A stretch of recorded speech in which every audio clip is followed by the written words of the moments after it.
Hello दोस्तों, आप सभी का स्वागत है समसामयिक घटना चक्र के इस ऑनलाइन प्लेटफॉर्म पर। मैं मोहित आप सभी का स्वागत करता हूं। आज अपने इस वीडियो में बात करेंगे 7 और 8 अगस्त 2025 के इंपॉर्टेंट करंट अफेयर। देखा जाए तो पिछले कुछ करंट अफेयर्स होते हैं वो रिमेनिंग थे, उनको हम लोग कवर करते हुए चलेंगे। तो इसमें 7 और 8 अगस्त के इंपॉर्टेंट करंट अफेयर पर चर्चा करेंगे। इस वीडियो की class PPT, PDF, English Hindi में टेस्ट आप देना चाहते हैं इत्यादि जो भी सुविधाएं आप प्राप्त करना चाहते हैं तो इस वीडियो के डिस्क्रिप्शन में जाना या पिन कमेंट को चेक करना। पिन कमेंट में देखें तो इस कोर्स का या इस पैकेज का जो करंट अफेयर मासिक पैकेज होता है वहां पर एक मासिक पैकेज बना के रखा गया और वो मासिक पैकेज सिर्फ आप 25 रुपए में ज्वाइन कर सकते हैं। ठीक है, सिर्फ 25 रुपए में आप इस मासिक पैकेज को ज्वाइन कर सकते हैं और यहाँ पर आपको बहुत सारी सुविधाएं मिलती हैं। क्या क्या सुविधाएं मिलती हैं आइए एक बार मैं आपको बता देता हूँ। सबसे पहले तो आपको एक सुविधा मिलती है ये आपको प्रतिदिन, ठीक है, यहाँ पर देखा जाए डेली वीडियो क्लास मिलती है। आपको डेली वीडियो क्लास मिल जाती है। फिर उसके बाद देखें तो प्रतिदिन 10 MCQ का ऑनलाइन टेस्ट आपको मिल जाता है। ठीक, डेली आपको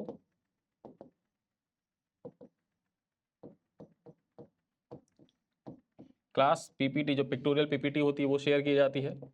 साथ ही साथ देखा जाए तो हिंदी एंड इंग्लिश में आपको पीडीएफ प्रोवाइड किया जाता है। इसका प्रतिदिन जो मासिक पीडीएफ होता है वो भी हिंदी और इंग्लिश दोनों भाषाओं में प्रोवाइड किया जाता है महीने के एंड में। ठीक है, और साथ ही साथ देखा जाए तो करंट अफेयर का एक फुल टेस्ट होता है। एक फुल टेस्ट होता है, ये बाइलिंगुअल होता है और इसमें एक सुविधा और प्रदान की जाती है, यूपी स्पेशल। ठीक है, यूपी स्पेशल और बिहार स्पेशल, ये दोनों सेगमेंट जो होते हैं ना इनके पीडीएफ भी आपको प्रोवाइड किए जाते हैं। तो ये इतनी सारी सुविधाएं आपको प्रतिदिन मिलती हैं और ये सिर्फ आप 25 रुपए पे करके इतनी सुविधाओं का लाभ उठा सकते हैं। और कैसे ज्वाइन करना है, आप इस वीडियो के डिस्क्रिप्शन में जाना, पिन कमेंट में चेक करना, वहां पर लिंक लगा होगा अगस्त महीने का पैकेज। उस अगस्त महीने के पैकेज को आप ज्वाइन कर लेंगे तो सारी सुविधाओं का आप लाभ उठा सकते हैं। और देखा जाए तो बहुत जेन्युइन कॉस्ट पर, बेसिकली देखा जाए तो आपके जो कॉइन आपके वॉलेट में पड़ा होगा तो ये वॉलेट में कॉइन यूज करने के बाद इसका मूल्य 18 रुपये 75 पैसे हो जाते हैं। और 2 कप चाय के कम मूल्य में भी देखा जाए तो करंट अफेयर आप अच्छे से तैयार कर सकते हैं। चलिए हम चर्चा करते हैं इंपॉर्टेंट करंट अफेयर पर। नेशनल जेवलिन डो, यहाँ पर देखें नेशनल जेवलिन डे। ठीक है, नेशनल जेवलिन डे के बारे में चर्चा कर लेते हैं, क्या क्या खास बातें हैं। ठीक है, दैनिक भास्कर की खबर है। तो 7 अगस्त 2021 को नीरज चोपड़ा ने टोक्यो ओलंपिक में गोल्ड मेडल जीता था। ठीक है, और उसी दिन को सेलिब्रेट करने के लिए हर साल जो 7 अगस्त का दिन होता है इसको किस रूप में मनाया जाता है, नेशनल जेवलिन डे के रूप में सेलिब्रेट करते हैं। देखा जाए वह भारत के ट्रैक एंड फील्ड में पहला ओलंपिक गोल्ड मेडल था। ट्रैक एंड फील्ड प्रतियोगिता में देखा जाए तो भारत का पहला गोल्ड मेडल किसने जीता था, नीरज चोपड़ा ने जीता था। ठीक है, जबकि देखा जाए तो शूटर अभिनव बिंद्रा जो थे, अभिनव बिंद्रा के बाद देखा जाए तो दूसरा व्यक्तिगत गोल्ड मेडल था नीरज चोपड़ा का। पहले व्यक्ति कौन थे, यहां पर देखा जाए तो अभिनव बिंद्रा पहले व्यक्ति थे और अभिनव बिंद्रा के बाद नीरज चोपड़ा ने जो गोल्ड जीता था व्यक्तिगत रूप से तो दूसरा गोल्ड था। साथ ही साथ ट्रैक एंड फील्ड यानी कि फील्ड, कोई फील्ड गेम आयोजित किया गया, उस फील्ड गेम में पहला गोल्ड मेडल था जेवलिन में भारत की ओर से। आगे देखें, नीरज चोपड़ा के गोल्ड के बाद देखा जाए तो 8 भारतीय खिलाड़ियों जो 80 मीटर का आंकड़ा पार कर चुके हैं। 8 भारतीय खिलाड़ी ऐसे नीरज चोपड़ा के बाद जो 80 मीटर का आंकड़ा क्रॉस कर चुके हैं। आगे देखें, राष्ट्रीय हथकरघा दिवस। राष्ट्रीय हथकरघा दिवस, यहां पर देखा जाए तो 11वां राष्ट्रीय हथकरघा दिवस इस बार आयोजित किया गया 2025 में। 7 अगस्त 2025 को 11वां राष्ट्रीय हैंडलूम दिवस या हथकरघा दिवस मनाया जा रहा था। यहां देखा जाए तो इस दिवस का उद्देश्य भारत के जो जीवंत हथकरघा क्षेत्र है ना, साथ ही साथ देश की ग्रामीण अर्थव्यवस्था तथा सांस्कृतिक पहचान में इसके योगदान को सम्मानित करना था। यहां पर देखा जाए इसी अवसर पर यानी कि जो राष्ट्रीय हथकरघा दिवस था, इसी अवसर पर राष्ट्रपति द्रौपदी मुर्मू द्वारा नई दिल्ली में वस्त्र मंत्रालय द्वारा आयोजित राष्ट्रीय हथकरघा दिवस समारोह की अध्यक्षता की गई। ठीक है, तो परीक्षा आपसे पूछे कि राष्ट्रीय हथकरघा दिवस समारोह का आयोजन कहां पर किया गया, तो इसका आयोजन नई दिल्ली में किया गया। कहां पर, नई दिल्ली में इसका आयोजन किया गया। किसके द्वारा आयोजित किया गया था, ये वस्त्र मंत्रालय के द्वारा आयोजित किया गया था और इसकी अध्यक्षता किसके द्वारा की गई, राष्ट्रपति द्रौपदी मुर्मू के द्वारा की गई। ऐसे ही आपको पढ़ते हुए करंट अफेयर के जब भी कोई टॉपिक पढ़े तो ऐसे ही आपको चीजों को देखते हुए चलना है ताकि आपको याद करने में आसानी हो। ठीक है, यहां पर देखें तो वर्तमान में सरकार हथकरघा वस्तुओं को प्राथमिकता दे रही है और 2030 तक इसके उत्पादन को 3 गुना वृद्धि का लक्ष्य रखा गया। यहां पर देखा जाए वस्त्र उत्पादन का, भारत में जो वस्त्र उत्पादन है इसको 2030 तक 3 गुना करने का लक्ष्य निर्धारित किया गया है। ठीक है, आगे चर्चा करें, तमिलनाडु वस्त्र उत्पादन केंद्र है, कुल रोजगार का 28% योगदान यहाँ पर होता है। तमिलनाडु में जितना भी रोजगार होता है ना, उसका 28% लोगों को देखा जाए तो वो वस्त्र उद्योग क्षेत्र में लगे हुए हैं। चलिए आगे हम बात कर ले, carbon footprint assessment in the Indian handloom sector, methods and the case studies नामक पुस्तक का लोकार्पण। ठीक है, किसके द्वारा किया गया है? यहाँ पर आप देख सकते हैं वस्त्र मंत्री हैं गिरिराज सिंह, इन्हीं के द्वारा इस किताब का लोकार्पण किया गया है। चर्चा करें तो वस्त्र मंत्री गिरिराज सिंह ने नई दिल्ली में भारतीय हथकरघा क्षेत्र में carbon footprint assessment in the Indian handloom sectors methods and the case studies नामक पुस्तक का लोकार्पण किया। यह पुस्तक हथकरघा उद्योग के कार्बन फुटप्रिंट के मायने, ठीक है, कार्बन फुटप्रिंट को मापने और कम करने के लिए स्पष्ट व्यवहारिक तरीके प्रदान करके पर्यावरण के प्रति जागरूक हथकरघा उत्पादन तथा सतत विकास को देश के लिए प्रतिबद्धता को रेखांकित भी करता है। ठीक है, चलिए आगे हम बात करें, ट्रंप ने भारत पर 25% एक्स्ट्रा टैरिफ लगा दिया है। पहले देखा जाए तो 25% के टैरिफ की घोषणा की थी, फिर उसके बाद 25% एडिशनल टैरिफ लगा दिया। ठीक है, और टोटल टैरिफ जो हो गया वो 50% हो गया। दैनिक भास्कर की खबर है, आइए चर्चा कर लेते हैं। यहाँ पर अमेरिकी राष्ट्रपति ट्रंप ने भारत पर 25% एक्स्ट्रा टैरिफ लगाने का ऐलान किया है। ठीक है, उन्होंने इससे जुड़े जो एग्जीक्यूटिव ऑर्डर थे उसको भी साइन कर दिए। देखा जाए तो ये आदेश जो है 25% एक्स्ट्रा टैरिफ वाला जो आदेश था ये 7 अगस्त से लागू हो गया। इससे पहले जो 31, यहाँ पर देखा जाए 30-31 जुलाई में जो ऑर्डर पास किया था वो 7 अगस्त से लागू होना था।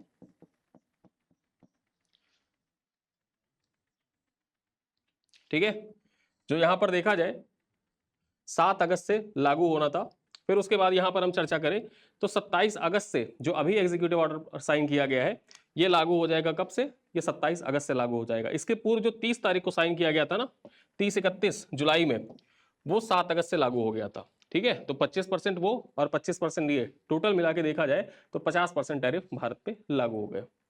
यहाँ देखा जाए इससे पहले 30 जुलाई को भारत पर 25% टैरिफ का ऐलान किया गया था, यानी अब भारत पर कुल 50% टैरिफ लगेगा। टैरिफ बढ़ने पर भारत का बयान क्या रहा, भारत की ओर से क्या बयान दिया गया? यहाँ पर देखा जाए तो भारतीय विदेश मंत्रालय ने इस कार्रवाई को गलत और अन्यायपूर्ण बताया तथा गैर जरूरी बताते हुए अपने राष्ट्रीय हितों की रक्षा के लिए जरूरी कदम उठाने की बात भी कही गई है भारत के द्वारा। ठीक है, चलिए बेसिकली जो टैरिफ लगाए जा रहे हैं ना, टैरिफ लगाने का उद्देश्य यही है कि वो जो रूस से तेल परचेज कर रहे हैं, वो भले ही वो ये कारण दे रहे हैं कि जो भारत है रूस से तेल परचेज कर रहे हैं, भैया तुम खुद भी तो करते हो, तुम्हारे जो यूरेनियम प्रोडक्ट हैं तुम अपने मैकेनिकल प्रोडक्ट मंगाते हो रसिया से, साथ ही साथ देखा जाए तो अपने जो बिजली उत्पादन के सामान है वो भी तुम रसिया से मंगाते हो, तो खुद पे काहे नहीं टैरिफ लगा लेते हो? उनका मेन कंसर्न टैरिफ लगाने का ये है कि वो एक्सेस चाहते हैं भारतीय मार्केट का, जो एग्रीकल्चर सेक्टर है उसमें एक्सेस चाहते हैं। ठीक है, और इसी वजह से देखा जाए तो अमेरिका के द्वारा टैरिफ लगाया जा रहा है और फायदा उठाया जा रहा है यूक्रेन रसिया वार का। ठीक है, चलो आगे देखें, पीएम मोदी गलवान झड़प के बाद पहली बार चीन जाएंगे, एससीओ समिट में होंगे शामिल। यहां पर देखा जाए मीडिया रिपोर्ट्स की माने तो एससीओ समिट इस बार चीन में आयोजित किया जाएगा और उसमें प्रधानमंत्री नरेंद्र मोदी जा सकते हैं, ऐसी मीडिया रिपोर्ट है। हालांकि अभी विदेश मंत्रालय की ओर से इसकी आधिकारिक पुष्टि नहीं की गई है, लेकिन मीडिया रिपोर्ट्स में हम लोग बात कर रहे हैं क्योंकि ये देखा जाए तो दैनिक भास्कर की खबर है। आइए चर्चा कर लेते हैं। प्रधानमंत्री नरेंद्र मोदी एससीओ समिट में शामिल होने के लिए चीन जाएंगे। यह दौरा देखा जाए तो 31 अगस्त से 1 सितंबर तक चलेगा। ठीक है, 31 अगस्त से 1 सितंबर के बीच में होगा। 2020 में गलवान घाटी में भारत चीन सैन्य झड़प के बाद पीएम मोदी की पहली चीन यात्रा होगी और मोदी इससे पहले 2018 में वहां गए थे। अब तक देखा जाए तो 11 सालों में मोदी जी, ठीक है, छठी बार चीन छठी बार जाएंगे। देखा जाए तो 11 साल में ये 6वीं बार होगा जब पीएम मोदी चीन जाएंगे। ठीक है, तो प्रधानमंत्री के तौर पर पीएम मोदी का यह 6ठा चीन दौरा होगा, जो 70 सालों में किसी भी भारतीय पीएम के द्वारा सबसे ज्यादा चीन यात्रा होगी। 70 साल में कोई भी ऐसा भारत का प्रधानमंत्री नहीं रहा जो यहाँ पर देखा जाए 6 बार गया हो, और पीएम मोदी देखा जाए तो पहले पीएम होंगे जो 6 बार चीन जाएंगे, और वो भी कब? देखा जाए तो गलवान इंसिडेंट के बाद। ठीक है, गलवान इंसिडेंट के बाद। अगर जो रिश्ते अच्छे होते, शुरू से गलवान इंसिडेंट ना हुआ होता तो अब तक देखा जाता तो मोदी जी कम से कम 8-10 बार यात्रा कर चुके होते। ठीक है, आगे हम देखें तो आखिरी बार रूस में मिले थे मोदी जिनपिंग। आखिरी बार पीएम मोदी और शी जिनपिंग की मुलाकात कहां पर हुई थी? जो रूस के कजान में अक्टूबर में देखा जाए तो ब्रिक्स समिट आयोजित किया गया था, उसी दौरान पीएम मोदी और शी जिनपिंग मिले थे। आखिरी बार वहीं पर मुलाकात हुई थी और दोनों के बीच में देखा जाए तो बहुत देर तक वार्ता भी, करीब 40 मिनट तक वार्ता हुई थी, जिसमें जो सीमा विवाद है उनको सुलझाने पर जोड़ दिया गया था। चलिए अगली खबर देखें तो राजीव आनंद इंडसइंड बैंक के नए प्रबंध निदेशक और सीईओ नियुक्त किए गए हैं। ठीक है, चर्चा कर लेते हैं इंडसइंड बैंक के बारे में।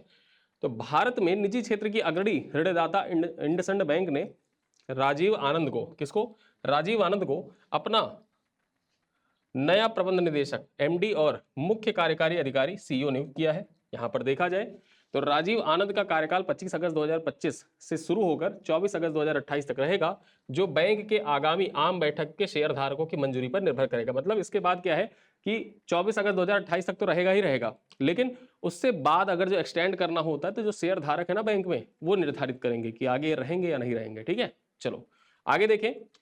WHO IRCH कार्यशाला का भारत करेगा मेजबानी।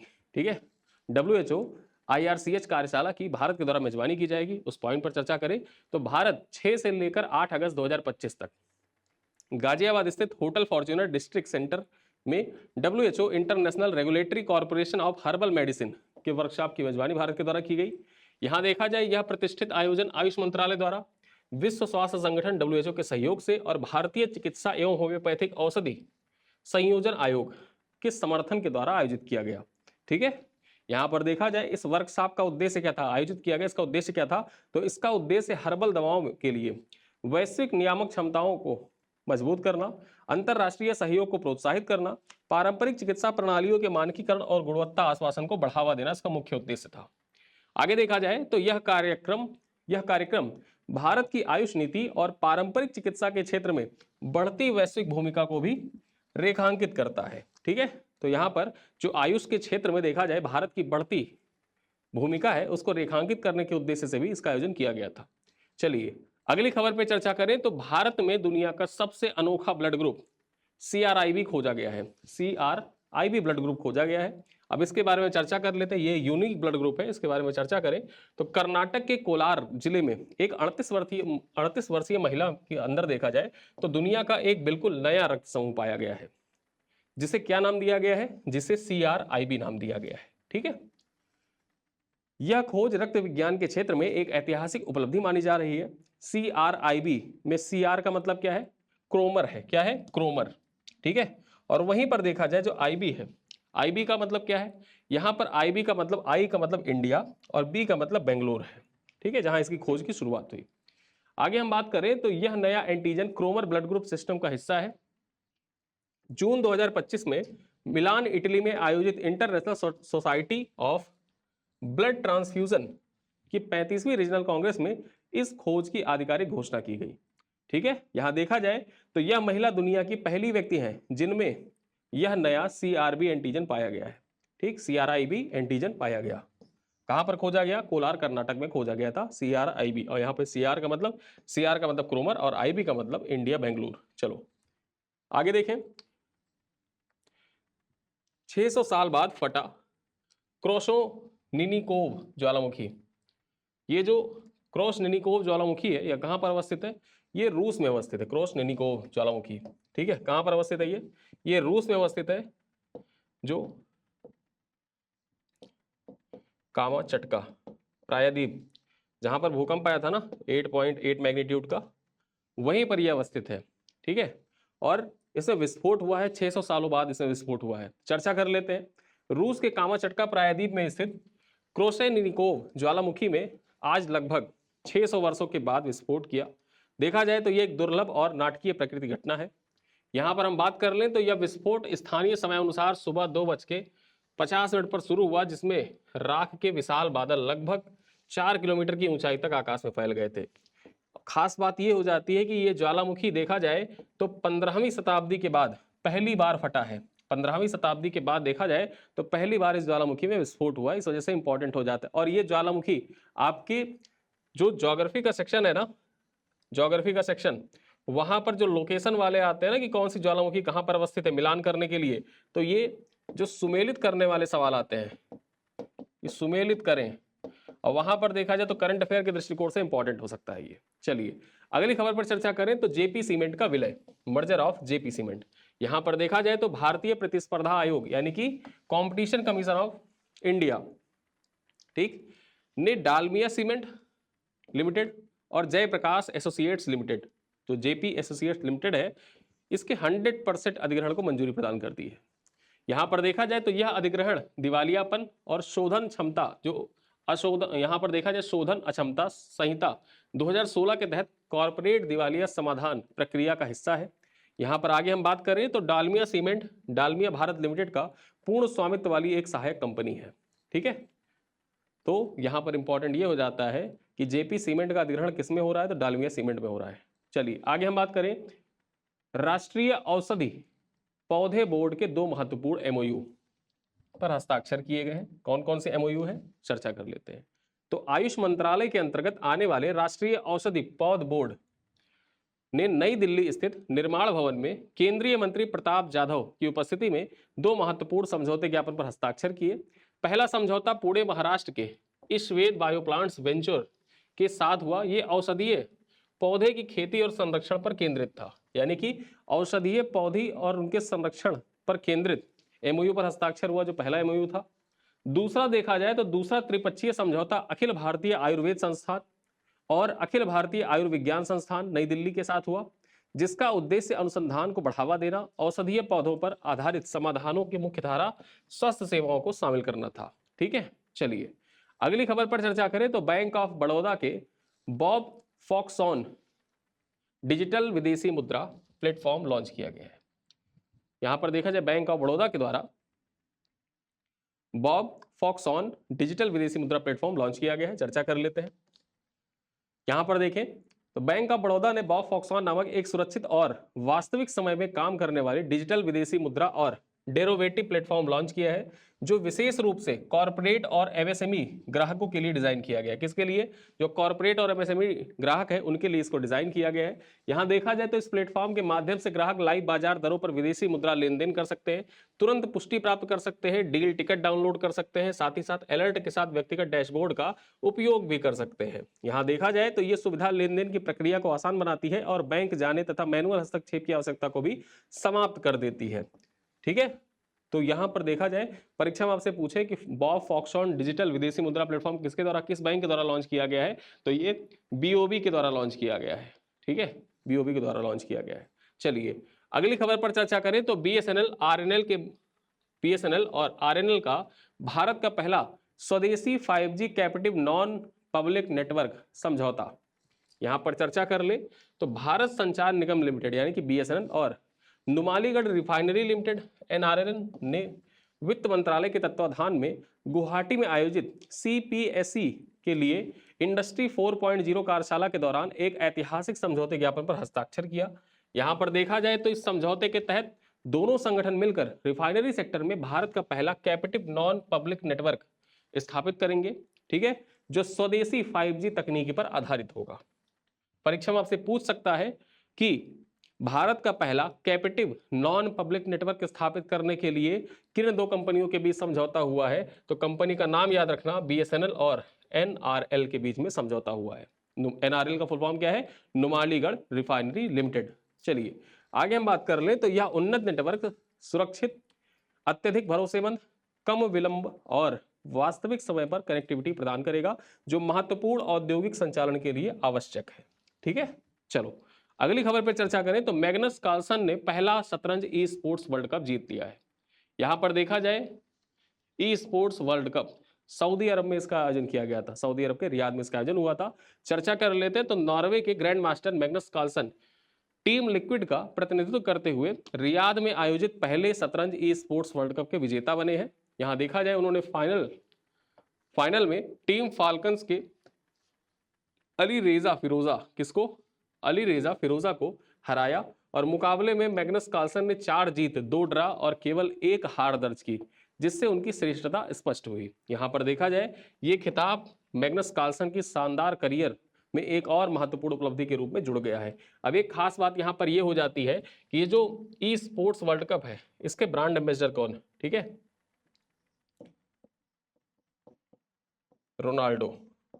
रोनाल्डो को इसका ब्रांड एम्बेसडर बनाया गया था। चलिए अगली खबर देखें तो PV Balaji Jaguar land rover के पहले भारतीय सीईओ नियुक्त किए गए हैं। जो पीवी बालाजी है ना, इनको देखा जाए तो जगुआर लैंड रोवर के पहले भारतीय सीईओ बने हैं। टाटा मोटर्स के स्वामित्व वाली लग्जरी कार निर्माता कंपनी जगुआर और लैंड रोवर, ठीक है, जगुआर लैंड रोवर ने पीवी बालाजी को अपना अगला मुख्य कार्यकारी अधिकारी यानी कि सीईओ नियुक्त किया है, जो कंपनी के इतिहास में पहले भारतीय सीईओ होंगे, और इस वजह से ये इंपॉर्टेंट हो जाता है। इसी वजह से ये इंपॉर्टेंट हो जाता है कि पहले भारतीय सीईओ है, यहां पर देखा जाए किसके, जगुआर लैंड रोवर के। चलिए आगे हम देखें, वर्तमान में टाटा मोटर्स ग्रुप के सीएफओ के रूप में कार्यरत बालाजी नवंबर 2025 में पदभार संभालेंगे और सेवानिवृत्त हो रहे एड्रियन मर्डेल का स्थान लेंगे। किसका? एड्रियन मर्डेल का स्थान लेंगे। आगे देखा जाए, यह नियुक्ति 4 अगस्त को जगुआर लैंड रोवर बोर्ड की बैठक में अनुमोदित हुई थी। 4 अगस्त को देखा जाए तो ये अनुमोदन किया गया था यहाँ पर पीवी बालाजी का, और वो नवंबर में देखा जाए नवंबर 2025 में यहाँ पर सीईओ का पदभार संभालेंगे। चलिए आगे देखें, मातृवन परियोजना का शुभारंभ। जो मातृवन परियोजना है, इससे संबंधित जो इंपॉर्टेंट पॉइंट्स हैं उनको देख लेते हैं, आपके एग्जाम के दृष्टिकोण से इंपॉर्टेंट है, एनवायरमेंट से रिलेटेड पॉइंट है। केंद्रीय पर्यावरण मंत्री भूपेंद्र यादव और केंद्रीय आवास एवं शहरी मामलों के मंत्री हैं मनोहर लाल खट्टर। यहाँ पर देखा जाए, इन्होंने एक पेड़ मां के नाम कार्यक्रम के अंतर्गत गुरुग्राम फरीदाबाद रोड पर देखा जाए तो अरावली की पहाड़ियां जहां जो है अवस्थित है, ठीक है, यहीं पर मातृवन परियोजना का शुभारंभ किया। किसका?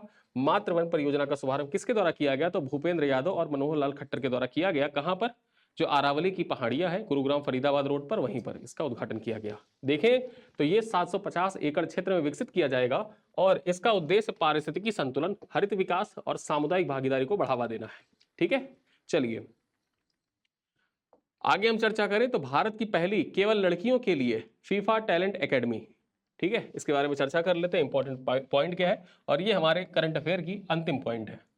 यहां पर देखा जाए तो भारत में पहली बार केवल लड़कियों के लिए फीफा टैलेंट एकेडमी की शुरुआत हैदराबाद में की गई है। ठीक, परीक्षा में आपसे पूछे कि भारत में केवल लड़कियों के लिए फीफा टैलेंट एकेडमी की स्टार्टिंग कहां पे की गई है, तो इसका शुरुआत हुआ है हैदराबाद में। चलिए आगे हम बात कर ले तो यह पहल अखिल भारतीय फुटबॉल महासंघ, यह पहल अखिल भारतीय फुटबॉल महासंघ और तेलंगाना सरकार के बीच हुए समझौते ज्ञापन के तहत शुरू हुआ है, जिसे हैदराबाद इंटरनेशनल कन्वेंशन सेंटर में आयोजित तेलंगाना स्पोर्ट्स कॉन्क्लेव के हस्ताक्षरित किया गया था। ठीक है, चलिए आगे हम बात कर लें तो यह एकेडमी फीफा के टैलेंट डेवलपमेंट स्कीम का एक हिस्सा है। देश भर से चयनित प्रतिभावान बालिका फुटबॉलरों को उन्नत प्रशिक्षण प्रदान करना इसका मुख्य उद्देश्य है। ठीक है, परीक्षा में आपसे पूछे कि देश भर की चयनित प्रतिभावान बालिका फुटबॉलरों को देखा जाए उन्नत प्रशिक्षण प्रदान करने के लिए भारत का पहला केवल लड़कियों के लिए फीफा टैलेंट एकेडमी की शुरुआत कहां पर की गई है? हैदराबाद में शुरू किया गया है। अगर राज्य दे दे तो तेलंगाना में स्टार्ट किया गया। कहां पर? तेलंगाना में। ठीक है, तो इसको आप याद रख सकते हैं। चलिए अब आते हैं कुछ प्रश्न पर, जिनका उत्तर आप कमेंट बॉक्स में दीजिएगा। पहला सवाल क्या कह रहा है कि नेशनल जेवलिन डे किस तिथि को मनाया जाता है और इसका कारण क्या है? 15 अगस्त को मनाया जाता है, नीरज चोपड़ा ने विश्व रिकॉर्ड। 7 अगस्त को मनाया जाता है, नीरज चोपड़ा का ओलंपिक गोल्ड था इस दिन, इस वजह से।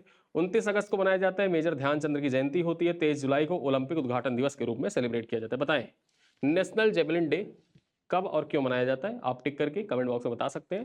क्वेश्चन नंबर 2 है कि carbon footprint assessment in the Indian handloom sector पुस्तक का उद्देश्य क्या है? हथकरघा उद्योग की आय बढ़ाना, हथकरघा के डिजाइन में सुधार करना, कार्बन फुटप्रिंट को मापना और उसे कम करना। ऑप्शन डी है हथकरघा निर्यात को बढ़ावा देना।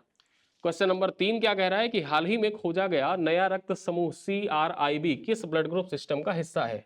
RH सिस्टम का, यहां पर देखा जाए ABO सिस्टम का, या क्रोमर सिस्टम का, या डफी सिस्टम का। आप बताएं कि CRIB ब्लड ग्रुप जो है ये किस सिस्टम का हिस्सा है? क्वेश्चन नंबर 4 है कि भारत का पहला स्वदेशी 5G captive non public network किस क्षेत्र में स्थापित होगा? दूर संचार क्षेत्र में, रिफाइनरी सेक्टर में, रक्षा उत्पादन में, या रेलवे संचार में?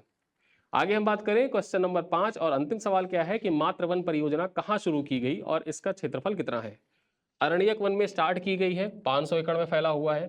अरावली पहाड़ी पर स्टार्ट की गई है, 750 एकड़ में फैला हुआ है। सतपुड़ा वन में स्टार्ट किया गया, 600 एकड़ में फैला हुआ है। या गिर वन में स्टार्ट किया गया, 700 एकड़ में फैला हुआ है। ठीक है, तो यहाँ पर मैंने पूछे हैं आपसे, देखा जाए तो 5 सवाल पूछे हैं आपसे, और 5 सवाल के साथ साथ यहाँ पर 7 और 8 अगस्त के जो इंपॉर्टेंट करंट अफेयर है, 7 और 8 अगस्त के जो इंपॉर्टेंट करंट अफेयर है उन पर चर्चा की। ठीक है, इस वीडियो की क्लास PPT PDF इत्यादि प्राप्त करने के लिए आप हमारे पिन कमेंट में दिए हुए लिंक को ज्वाइन कर सकते हैं और वहां से आपको PDF PPT इत्यादि सारी चीजें प्राप्त होती रहेंगी। तो चलिए इसी के साथ इस वीडियो को करते हैं यहीं पर समाप्त। मिलते हैं अगली क्लास में, तब तक के लिए धन्यवाद।